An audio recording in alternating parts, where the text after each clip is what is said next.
ஆண்டவராகிய இயேசு கிறிஸ்துவின் விலையேறப்பட்ட நாமத்தினாலே கர்த்தருடைய ஆவியான உங்களுக்கு கொடுத்ததான எஜ்ஜே பவர் மினிஸ்ட்ரி ஊழியத்தின் சார்பில் அன்பின் நல்வாழ்த்துக்களை தெரிவித்துக் கொள்கிறேன்.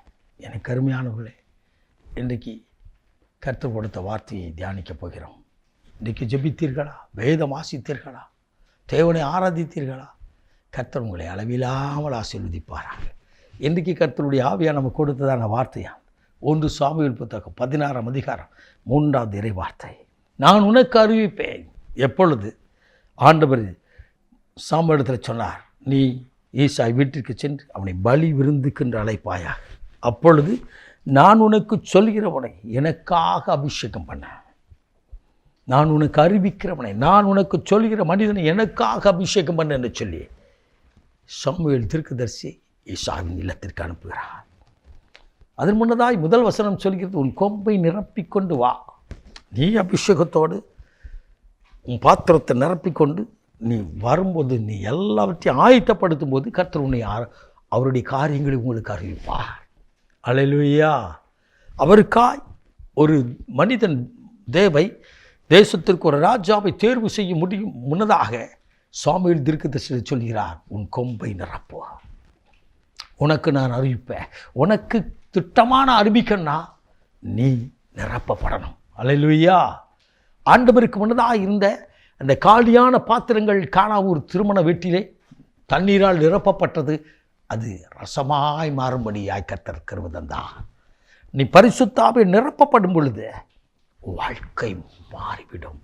எந்த இடத்துல தலை குனிஞ்சு எந்த இடத்துல தள்ளப்பட்டு நிற்காயோ அதே இடத்துல கர்த்தர் உன்னை உயர்த்த வேண்டும் என்று சொன்னால் தேவனுக்கு முன்னதாய் வந்து நின்று பாருங்கள்.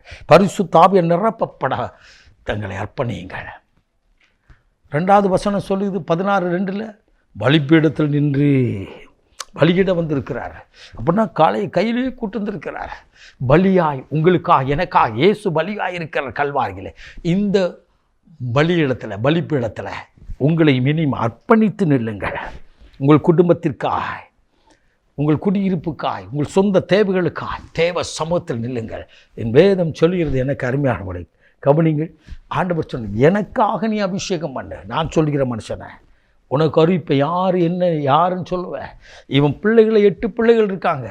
எந்த பிள்ளைகளை நான் சரியாய் வழி நடத்த இந்த அபிஷேகம் உனக்கு தேவை.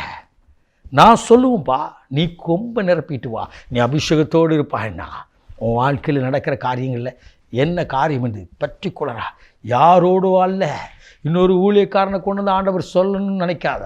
உன்னோடு கர்த்தர் பேசுவார், உங்களோடு கர்த்தர் பேசுவார். வேதத்தை வாசிக்கும் பொழுது, தேவனை நேசிக்கும் பொழுது, தேவனை ஆராதிக்கும் பொழுது, தேவனோடு தரிசனத்தை ஜெபத்தில் ஐக்கியப்படும் பொழுது, தரிசனத்தில் சொப்பனத்தில் வேத வார்த்தை மூலமாய் கர்த்தர் உங்களோடு கூட பேசுவார். அல்லேலூயா. இந்த காரியத்தில் நான் என்ன செய்ய போகிறேன் என்று சொல்லி கலங்கி நிற்கிற என் பிள்ளையின் எந்த வரனை தேட வேண்டும், எப்படி என் பிள்ளைக்கென்று திருமண காரியத்தை எப்படி முடிப்பேனோ என்று சொல்லி கலங்கி நிற்கிற என் அன்பு தாயே, தகப்பனே, உங்களோடு கர்த்தர் பேசுகிறார். கர்த்தருக்கு ஒப்பு கொடுங்க. எதை செய்யணும், என்ன காரியத்தை செய்ய போகிறா ஆண்டவரை கேளுங்க. அவர் உங்களுக்கு அறிவிப்பார். நான் உங்களுக்கு அறிவிப்பேன் என்று சொன்னாரே சாமுவேலிடத்தில், அதே ஆண்டவர் நேற்றும் இன்றும் என்றும் மாறாதவராய் இருக்கிறார். உங்களோடு பேசுவார். உங்கள் சந்ததியை குறித்து, உங்கள் சந்ததியுமே ஆவியும் சந்தானத்தையுமே ஆசீர்வாதத்தை வைப்பேன் என்று சொன்னாரே அந்த ஆண்டவர் உங்களோடு பேச அவர் ஆயத்தமாய் நிற்கிறார். அந்த பலிபீடத்தில் நீங்கள் இன்று வாருங்கள். ஆவியில் நிரம்பி தேவனுக்கு மனதாய் தன்னை முற்றிலும் அர்ப்பணித்து உயிருள்ள திருப்பள்ளியாய் உங்களை அர்ப்பணித்து ஜெபியுங்கள். கர்த்தர் இன்றைக்கு பெரிய காரியங்களை உங்கள் வாழ்க்கையில் செய்ய போகிறார். அல்லேலூயா. உங்கள் வனாந்திரமெல்லாம் ஏதனாய் மாறப்போகிறது. நாம் ஜெபிப்போமா? மகா பரிசுத்தமுள்ள தகப்பனே, இந்த அற்புதமான வேலைக்காய் சோதரிக்கிறோம்.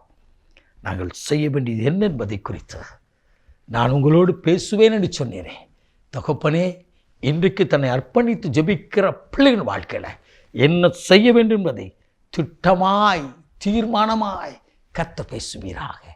நீர் அப்படியே செய்வதற்காக நன்றி. செய்கிற காரியங்களை ஆசீர்வதித்து ஜெயமெடுக்க கிருபைதாரும். இயேசு இரட்சகரின் வெளியேறப்பட்ட நாமத்தினாலே ஜெபிக்கிறோம். அற்புதம் செய்து மகிழப்படும் இயேசுவின் மூலம் பிதாவே. ஆமென்.